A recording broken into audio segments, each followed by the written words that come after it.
Hey everybody, thanks for coming back to the channel. Right here we have an Echo PAS 225 string trimmer. I don't have the attachments on it right now, but this is one of your typical Home Depot or Lowe's units. I don't remember where I got it, but anyway, I had it for a few years, and recently it has just been flooding out constantly. So I thought I'd do a little video on how to fix that problem. The parts kit that I got was on Amazon, and I will put a link down below in the description. But basically we're just going to replace the fuel metering diaphragm in the carburetor. This is the original here, and it's all hard, and you just get these kits here and you replace it with that. So that's what we're going to do. This particular kit comes with a couple of other parts, and from my understanding is you really only need to do this particular one right here. So as you can see, I already have the air box or air filter cover off, and it's just this part right here. You just unscrew it and it comes off like that. And then underneath that you'll see this part here, which also has the choke control, and you just take these two bolts out, and they are a Torx, looks like a 27, and a handy kit to have with you when you're working on anything is one of these little kits with all the Torx sets. I'll have a link to that down below in the description as well. So anyway, you just unscrew this here, set it off to the side, and then your carburetor comes out like this. Pretty simple, real easy little thing. You can get replacement carburetors as well. If this fix doesn't work, then the next step is that, but I think this kit was like maybe 16 bucks or whatever, so I'm going to try that first. And on the bottom here you can see it says Zama. That's the brand. It's one of those huge brands that they put on, you know, carburetors on every type of these string trimmers and other small two-stroke devices. But anyway, this is on here on the bottom like that. I've already removed it. It's just got two little screws right here. They are a Phillips head standard thing. So remove that, and that exposes the fuel metering diaphragm here, as you can see. So we're just going to peel that off and put the new one on. So just take the old one, peel it right off of there. And if you look at the back side, some of these kits come with a little different diaphragm, so you kind of have to be careful which one you've got. Some of them have a larger, we'll say it a little larger button right there. You can see these two are a little bit different. As far as I know, the height is what's critical, not necessarily how big around they are, because that button just goes right in that little slot right there, and that's pretty large. But what's critical is the height of that little knob or button, whatever you want to call it. So but for this particular model, it's a PAS 225. We know that this kit that I will have linked down below does work, and it's for a Zama RB 123. The carburetor itself is an RB K93 on this particular unit. But if you get on Echo's website, they have all the specs and parts listed for you. So if you're confused, if you have a different model, you can get on their website and you can narrow down the exact part that you need for this. So now we're just going to place the new one back on here. Now you'll notice with our kit here, this diaphragm has an extra hole, and it does not matter because the hole is covered with the plate, so it won't have any effect on it. Now to back up just a little bit, the reason that I knew this was a flooding problem is because every time we would try to start it, after it had been sitting a while, it would fire really quick and then it would die.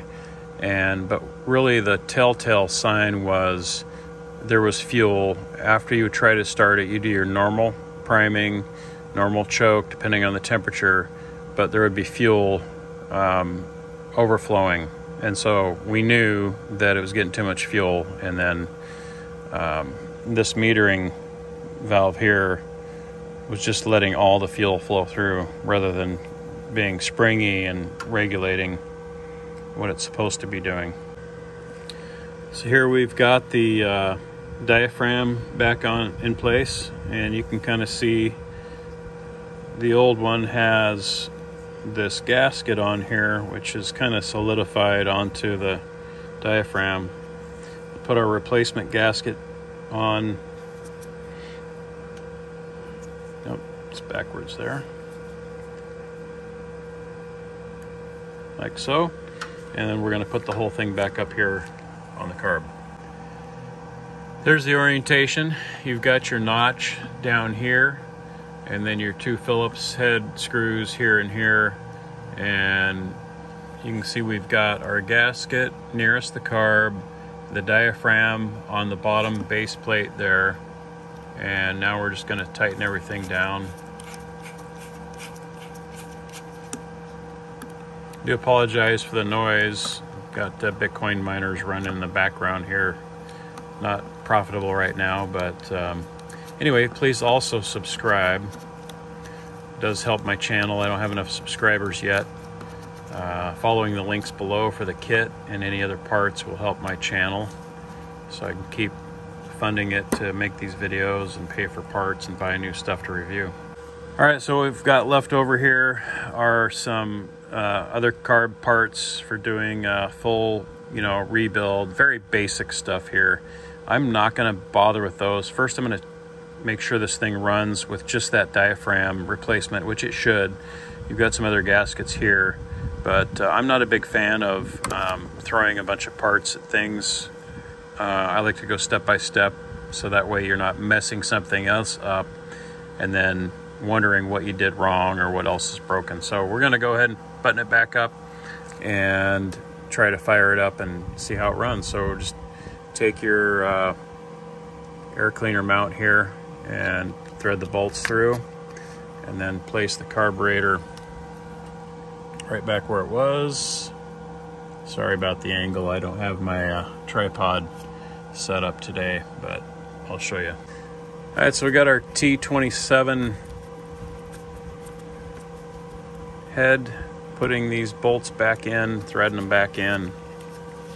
And the procedure for starting this thing, once we get to that point, is to prime it 6 times with that little bulb right there. And today it's probably around 60 degrees, so I'm only going to give it like a half a choke, maybe, see if that works. You don't want to over choke it on a warmer day because you'll just end up flooding it. So there's the air cleaner mount all put together, and now we're going to put the air cleaner housing back on. And that one's pretty simple. No tools needed for that. Finally had to get the tripod out here, but here's what the unit looks like. Overview. You can kind of see all that fuel has come out and dripped, and that's from the flooding that it was doing earlier. So we're just going to go ahead and give it a prime.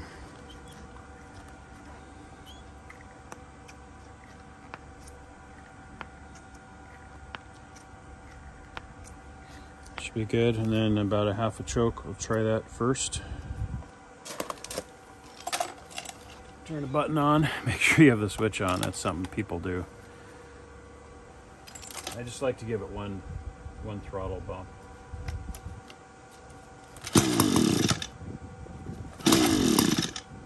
A little more choke.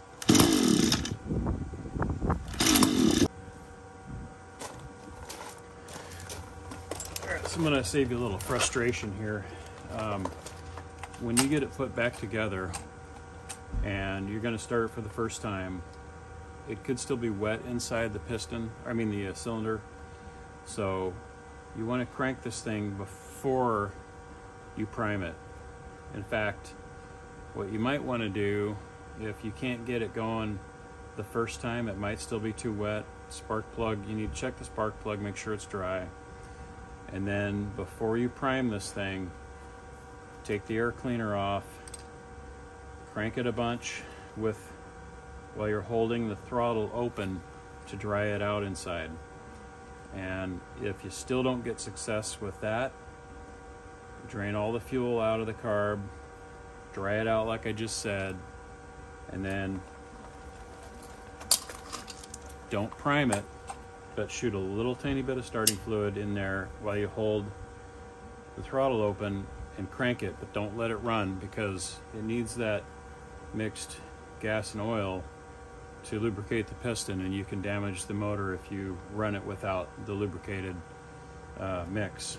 So that's just to get it fired, but you should be able to, if it's dry, it should fire right up. So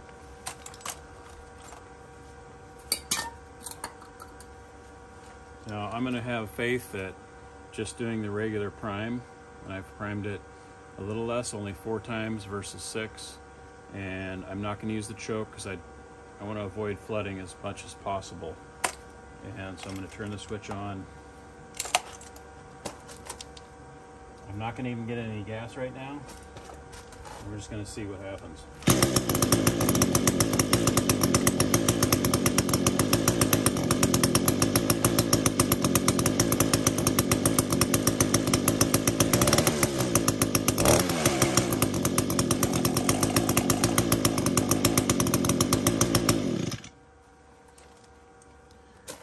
All right, so that was definitely the issue, was the little diaphragm on the bottom was too hard and it wasn't metering fuel. It was just letting fuel all drain in there, and then it was coming out, flowing out the back here in the muffler. So it's exiting out the exhaust. But like I said, when you do this procedure, you want to make sure that you don't flood it right off the bat, because it's already had a flooding history. So do like I said, and if yours doesn't fire right up, maybe give it a little bit of primer, a little bit of choke, depending on your temperature. If it still does the same thing and it's flooding out, take it all apart, dry it out, check the plug, make sure it's dry and it's not fouled, put it back together and try it again. I just want to also note that I'm not a small engine mechanic, so there could be other things wrong with this thing. Please don't ask me questions on what's wrong with it. It still won't run after I've done this. There's plenty of other YouTube professional small engine mechanics out there that can probably really nail down what's going on, but there's a lot of things going on in here. You've got little valves, pins, springs, spark plugs, a lot of little things that can get messed up. You could have used the wrong gas. You could have not put the right mixture of oil in it. So there's a ton of different things, but if it's flooding out continuously and you see this drip on the back coming down here and it never did that before, that's probably the problem. The metering diaphragm is probably just letting the fuel go through there, and that's all this video was about, was that one issue. So please subscribe. Appreciate your following me on YouTube, and check out my other videos.